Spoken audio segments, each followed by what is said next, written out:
চাঁদা নিলে পুরস্কার, ধরা পড়লে বহিষ্কার, ভাইরাল হলে গ্রেফতার। আপনাকে এমন রাজনীতি কেন করতে হবে যেই রাজনীতি, যেই সংগঠন গরিব অসহায় ব্যবসায়িকদের ঘাম বিসর্জন দেয়া সম্পদ থেকে আপনার সংগঠন চলতে হবে? আপনাকে কেন এমন রাজনীতি করতে হবে যে চাঁদা তোলে আপনার সংগঠন চালাতে হবে? আমরা চাই শহীদ সোহাগ ভাইয়ের শাহাদাত হওয়ার মাধ্যমে এই বাংলার জমিনে যত দুর্নীতিবাজ, যত লম্পট, যত চাঁদাবাজ, এগুলো উৎখাত হবে এবং তাদের বিচার জনসম্মুখে কেসাসের পরিবর্তে কেসাস হবে। আল্লাহ সুবহানাহু ওয়া তাআলা পবিত্র কোরআনে বলেন, ইয়া আইয়ুহাল্লাযীনা আমানু কুতিবা আলাইকুমুল কিসাসু ফিল কতলা। নিহতদের ক্ষেত্রে তোমাদের জন্য আল্লাহ সুবহানাহু ওয়া তাআলা কেসাস ফরজ করে দিয়েছেন। আইএমএ জাহিলিয়াতের যুগে হত্যাকাণ্ড যখন, বর্বরতা যখন বেড়ে গিয়েছে, মানুষ খুনাখুনি, রাহাজারি, অন্যায়, নিপীড়ন, নির্যাতনে ডুবে গিয়েছিল, তখন এই আয়াত আল্লাহ সুবহানাহু ওয়া তাআলা নাজিল করেছেন।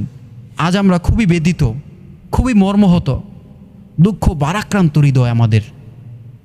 কারণ আমরা বর্তমান মনে হচ্ছে আইএমএ জাহিলিয়াতের যুগে বসবাস করছি। কতটা নিষ্ঠুর, কতটা পাষাণ হৃদয়ের অধিকার হলে এমন জঘন্য কাজ করতে পারে? পাথর মেরে মেরে হত্যা করা।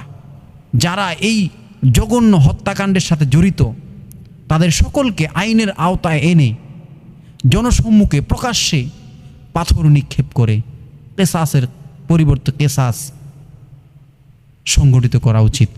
হত্যার মতো জঘন্য কাজের সাথে যারা জড়িত হবে, আমরা চাই তাদেরকে এমনভাবে দৃষ্টান্ত দেওয়া হোক, এমন শাস্তি দেওয়া হোক, ভবিষ্যতে এমন দুঃসাহস যেন কোনো সংগঠন, কোনো দল, কোনো ব্যক্তি যেন এই দুঃসাহস করতে না পারে। তা না হলে তারা যদি কখনো কোনোভাবে যদি ছাড় পেয়ে যায়, ভবিষ্যতে এমনভাবে তারা ভয়ঙ্কর রূপ ধারণ করবে যেটা আমার আর আপনাদের কল্পনার বাহিরে।